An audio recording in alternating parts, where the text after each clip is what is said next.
गोरखपुर 14 तारीख को उत्तर प्रदेश भाजपा प्रदेश सहसंयोजक कार्यकर्ता सहायता प्रकोष्ठ जितेंद्र ओझा ने वार्ता के दौरान कहा कि हम पार्टी लाइन से नहीं, एक आम नागरिक की हैसियत से पूरे देश और पूरे विश्व के जितने भी देश हैं सभी से या फिर करना चाहता हूं, चाहे यूक्रेन युद्ध हो, चाहे इसराइल और ईरानी उद्योग या अन्य मोर्चन पर भी जो छोटे युद्ध लड़े जा रहे हैं। युद्ध किसी चीज का विकल्प नहीं है, उस समस्या का समाधान नहीं होता है, जटिलता बढ़ती जाती है और पूरे देश के लिए और नागरिकों के लिए आर्थिक संकट और जनहानि की क्षति के अलावा प्राप्त कुछ नहीं होता है। इसलिए शांति बनाने की शुरुआत भारत को ही करनी पड़ेगी। विश्व का सबसे बड़ा लोकतांत्रिक देश और शांति प्रदेश भारत है, इसलिए प्रधानमंत्री जी से विशेष अपील है कि विश्व के चल रहे थर्ड वर्ल्ड वॉर के इस रिहर्सल को रुकवाया जाए और विकास के लिए पूरी दुनिया को एकजुट होने की अपील करे। रह गई अमेरिका की बात, तो जिस दिन विश्व में शांति हो जाएगा उसी दिन अमेरिका का चौधरी बना और हथियार बेचने का धंधा चौपट हो जाएगा और इस समय से उसे देश की कंगाली शुरू हो जाएगी, क्योंकि उनका मुख्य उद्देश्य विश्व के हर देश को युद्ध में उलझा के हथियार बेचना है और अपनी अर्थव्यवस्था को मजबूत करना है, जिससे युद्ध में उन्हें सभी देश के राष्ट्राध्यक्षों को सोचना पड़ेगा।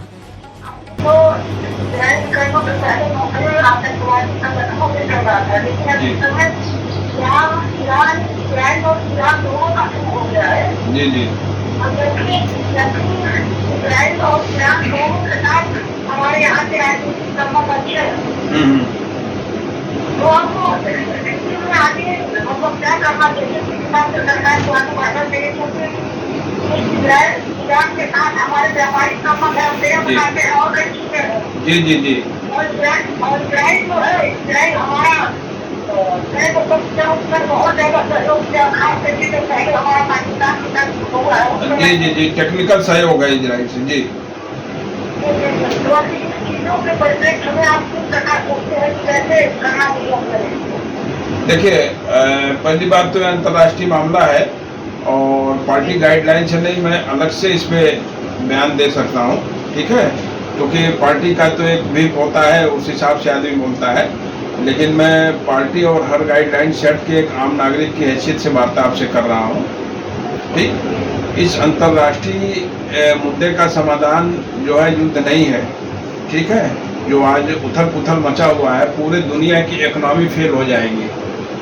ठीक है, जो स्थिति है। भारत सरकार इस पे तटस्थ रहे तो ही बेहतर है,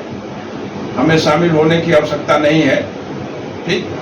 और मैं तो सरकार से ही अपील करूंगा कि रूस के चक्कर में ऐसा ना हो कि उस चक्रव्यूह में भारत भी फंस जाए, ठीक। आप याद करिए, जब चाइना से वार हुआ था तो यही रसिया था जो भारत का मित्र था, रसिया ने हाथ खड़ा कर लिया था। रसिया ने हाथ खड़ा कर लिया था यह कहते हुए कि चाइना हमारा भाई है और आप हमारे मित्र हैं, इसलिए हम इस पर कुछ नहीं बोलेंगे, ठीक। उसी तरह से आज इंडियन गवर्नमेंट को भी पैमाना तय करना होगा, ठीक है, और तटस्थ भूमिका निभानी होगी, इसमें एकदम साइलेंट होकर देखना होगा, ठीक है, और पहल करके समझाना होगा हर बिंदुओं पे दोनों लोगों को, उभय पक्ष को, चाहे वो इजराइल और ईरान का युद्ध हो, चाहे रूस या यूक्रेन का युद्ध हो, ठीक। और सारे युद्ध के पीछे भूमिका अमेरिका की है, सारे युद्ध के पीछे भूमिका अमेरिका की है। मैं तो संपूर्ण राष्ट्र से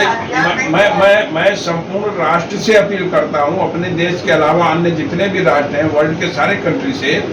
कि आप लोग आपस में लड़ाई बंद करके विकास की बात सोचें, और जिस दिन युद्ध बंद हो जाएगा, विकास की बात शुरू हो जाएगी, उस दिन अमेरिका की दादागिरी चौधराहट खत्म हो जाएगी और अमेरिका दाने दाने का मोहताज हो जाएगा।